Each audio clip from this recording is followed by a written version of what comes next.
안녕하세요. 김성길 목사와 함께하는 사람 이야기 제2단원의 시간에 G7 과정입니다. 이 시간에는 11-10회가 되겠습니다. 페이지로는 224쪽입니다. 자, 우리가 아픈 마음을 치료하는 데 있어서 세 가지의 큰 덩어리를 말씀을 드렸습니다. 첫째는 자존감 높이기 15가지. 그 다음에 두 번째는 영성치료, 약물치료, 환경치료. 그 다음에 세 번째는 1:1 치료, 맞춤치료. 그 다음에 치료의 10가지 과정. 자, 이렇게 세 덩어리로 정리를 했는데요. 지금까지는 자존감 높이기 했고요. 그 다음에 영성치료 쭉 했습니다. 그래가지고 우리가 천국까지 이렇게 8가지를 쭉 정리를 했어요. 우리가 이 신앙이라는 것이 단순히 예수 믿고 천국 가는 이것만이 아니라 우리의 신앙이라고 하는 이것은 우리 영혼을 살리는 거예요. 그리고 영혼을 치료하는 겁니다. 마음을 치료할 수 있고 생활을 바꿔줄 수 있고 삶을 치료하는, 꼭 죽어서 천국만 가는 게 신앙이 아니고 이 땅에서 우리를 살리는 역할을 하는 게 신앙이거든요. 그래서 심리 질병 역시 이 영성 치료가 아주 중요한 역할을 한다는 거 꼭 기억해 두시고요. 그 다음에 이제 두 번째는 약물 및 일반 의학적 치료가 있습니다. 그래서 아픈 마음을 치료하기 위해서는 때로는 약물이 필요할 때도 있고 병원 진찰을 받아서 병원 진료를 치료받아야 할 때도 있습니다. 꼭 이렇게 그런 게 불편하다고 그래가지고 이렇게 상담만 하려고 하지 마시고, 그래서 저는 이제 상담하는 분들을 가능하면 꼭 병원에 갔다 오셨느냐, 가서 진찰을 받아봤느냐, 또 필요한 부분에 대해서 검사를 해봤느냐, 가능하면 다 하고 와라, 이렇게 권고를 합니다. 왜냐하면은 이게 사람의 마음의 병이라는 게 처음에는 그냥 고민, 근심 뭐 이런 거 하다가 자꾸 이게 커져요. 이게 생각이. 정보에 의해서 감정이 만들어지잖아요. 그래서 감정이 계속 지속이 됩니다. 근데 이제 감정이 지속이 되면서 또 우리 뇌에서부터 발생하는 여러 가지 그런 호르몬이라든지 뭐 이런 역할들이 또 있거든요, 이게. 근데 이런 것들은 이제 약물의 도움이 필요합니다. 그래가지고 자기가, 그런 부분들에 대해서 뭐 고민하고 이제 이렇게 막 하는 것들이 신경이 너무 예민해지면은 신경이 안정해야 될 필요가 있어요. 이때는 상담해도 대화가 잘 안 되는 경우도 많습니다. 이런 경우에는 꼭 약의 도움이 필요한 시기가 있다는 거 기억하시고, 또 특히 약물 치유와 처방은 우리 상담자들의 소관이 아니고 이거는 병원의 의사 선생님들의 소관이니까 그런 부분들은 병원 진료를 받을 수 있도록 권장해주고 도와주면 좋습니다. 이 약물 치료가 근본적인 것은 치료는 아니다 하더라도 그러나 치료하는 과정에 있어서 아주 중요한 역할을 하고 있으니까 그런 점들 잘 참고하시기 바랍니다. 자, 그리고 이제 세 번째는 이제 환경 치료예요. 이 환경의 변화가 치료하는 데 큰 도움이 됩니다. 상한 감정을 가진 사람의 환경에 변화를 주는 거죠. 새로운 정보를 얻게 합니다. 심리 질병의 문제는 어떤 큰 충격에 의해서 오든 아니면 작은 것들이 누적이 돼서 오든 결국은 정보에 의해서 만들어지는 감정의 현상이에요, 이게. 그러니까 내가 어떤 사건을 마주쳤을 때 그게 하나의 정보잖아요. 어떤 이야기를 들었을 때 그게 정보잖아요. 뭐를 눈으로 봤을 때 그게 정보잖아요. 뭘 귀로 들었을 때 이게 정보잖아요. 어떤 사건을 만났을 때 이게 다 정보잖아요, 이거. 그러니까는 우리가 이런 부분들에 대해서 이게 바르게 잘 알아야 합니다, 이게. 그래서 이 정보 때문에 슬픈 사건을 만나면 마음이 우울해지는 거예요.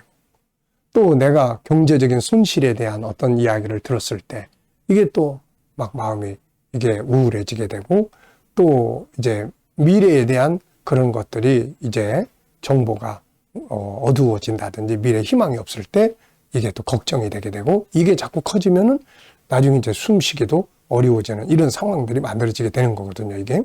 그래서 정보를 바꾸기 위해서 이제 환경을 바꾸는 거예요. 환경을 바꿔놓으면은 거기서 보고 듣고 하는 정보가 달라지잖아요. 이 달라진 정보가 내 안에 들어오면은 감정의 변화가 만들어지기 시작을 하는 겁니다, 이게. 그래서 여기 몇 가지 환경의 변화를 소개를 권장을 하는 내용이 있는데요. 우선 뭐 음식의 변화. 그래서 제가 상담을 할 때 식사를 잘 할 수 있도록 하는 거, 이게 제일 중요하다. 그래서 음식 먹으면 어떤 음식을 정기적으로 하루 3끼를 먹고 있는지 체크해서 그 사진을 찍어서 나한테 보내달라. 이제 이런 거 많이 합니다. 일단 음식이 안 들어가면은 이게요, 음식이 들어가서 분해가 돼서 우리 몸의 각 구조에 영양분을 보내줘야 이게 몸이 정상적으로 움직이는 거거든요. 근데 이게 음식이 안 들어가. 그러면은 이게 몸의 각 부서마다 공급돼야 될 영양소가 공급이 안 돼. 이게 공급이 안 되면 어떻게 되겠습니까? 이게 거기에 신경이 예민해지기 시작하는 거예요. 그 막 예민해지기 시작합니다, 이게. 그래서 예민해지면 어떻습니까? 막 신경질적이고 또 막 이런 내면의 증세가 더 악화돼요. 그리고 잠도 잘 안 오고 막 그렇습니다. 뭔가 불안하고. 이게 내가 지금 먹어야 될 거를 먹어야 되는데 안 먹어. 그럼 불안한 거예요, 이게. 불안정하고. 그래서 음식의 변화, 또 꾸준한 식생활, 이런 거 아주 잘해야 됩니다, 이거. 그 다음에는 생활 패턴의 변화 주기예요. 생활 패턴. 보통 이제 심리질병을 앓는 분들은 그냥 자기 일상을 아무렇게나 그냥 방치하는 경우가 많아요. 그래서 제가 이제 이런 분들 만나면 거울을 보게 합니다. 어떠세요? 거울을 보면 어떤 몇 살쯤 보이세요? 그럼 뭐 30세 되신 분이 아유 많이 늙어 보여요. 뭐 이런. 그래서 다음에 올 때는 꼭 화장을 이쁘게 하세요. 몸도 단정하게, 옷도 단정하게 입으시고 좋아하는 옷을 입고 와보세요. 그러면 이제 그 다음에 화장을 이쁘게 하고 오면은 물어봅니다. 자, 이렇게 화장을 하니까 자기 모습이 어떻게 보이세요? 네, 이거 할 때 기분이 좀 많이 좋아지는 것 같아요. 더 젊어 보이니까 기분이 좋아지는 것 같아요. 이런 거거든요, 이게. 그러니까 막 힘들다고 그래서 자기를 아무렇게나 막 그냥 막 방치해놓고 그 모습을 딱 보는 순간 아유, 그래, 아유, 나 같은 건 뭐, 이렇게 되는 거거든요, 이게. 노래 듣는 거. 응? 이게요, 심리적으로 막 우울증이 심하고 그럴 때 우울한 노래 들으면 안 돼요, 이거. 그런 노래 들으면 더 우울해집니다. 그래서 이런 정보들을 바꿔야 되는 거예요.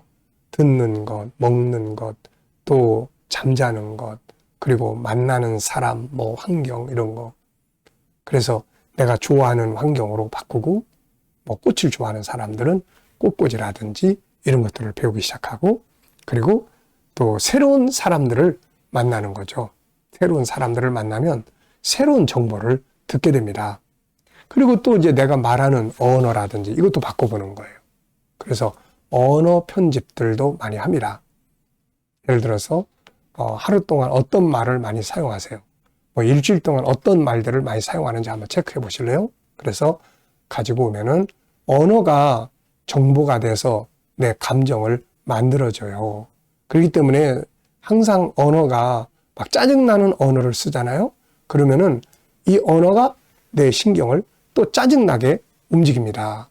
그래서 감정이 막 또 짜증이 또 커지는 거예요, 이거. 그러니까 언어도 희망적인 언어, 긍정적인 언어, 이런 말로 바꾸는 게 중요하고요. 또 뭔가 이렇게 잠자고 깨는 거, 이런 것도 규칙적으로. 아침에 몇 시에 일어나세요? 눈 뜨면 일어나요. 몇 시쯤인데요? 한 11시.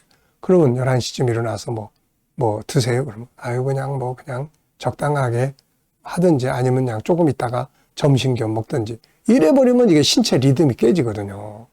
우리의 신체 리듬과 이 감정은요 연결이 돼 있어요. 왜냐하면 신체적인 영향이 신경을 통해서 감정을 형성하기 때문에 전부 이렇게 연관이 돼 있습니다. 그래서 그런 생활 패턴도 좀 일찍 자고 또 일찍 일어나고 이런 것들이 꼭 필요하고요. 아유 잠이 안 오는데 어떻게 해야 돼요? 억지로 막 자려고 할 필요는 없습니다. 이거 억지로 자려고 해서 되는 게 아니에요. 중요한 거는 자냐 안 자냐가 아니라 그 속에서 내가 정상적으로 뭘 하느냐 안 하느냐 이게 중요한 거거든요. 그러니까 내가 잠이 안 오면 막 억지로 자려고 하지 말고 그 시간대에 내가 뭐를 하면 좋겠는지 뭐 책을 읽는다든지 글을 쓴다든지 뭐 어떤 활동을 한다든지 하면 되거든요, 이게. 그래서 요렇게 뭐 언어, 말하는 방식, 잠자는 시간, 그리고 취미생활. 이게 또 중요합니다. 그래서 이게 심리 질병을 앓는 분들은 가능하면은 안에 그냥 계속 머물러 있으면 안 됩니다. 밖으로 나가야 돼요. 나가서 구경도 하고, 사람도 만나고, 운동도 하고, 뭔가 새로운 아르바이트도 시작을 해보고, 내가 뭔가 의미 있는 일들을 시작을 하면은 이게 정보가 돼서 내 감정을 슬슬 좋게 만들어줍니다, 이게. 그래서 이제 이런 부분들 꼭 해서 환경의 변화가 새로운 정보를 만들고 이 정보가 아픈 감정의 정보를 치유한다는 거 꼭 기억하시기 바랍니다. 자, 이 시간에는 약물 치료, 그 다음에 환경의 변화를 통한 치료 말씀드렸습니다. 잘 기억하시고 내면에 건강한 정보가 많이 들어가도록 그렇게 해보시기 바랍니다. 자, 이 시간 말씀 여기서 마치겠습니다. 감사합니다.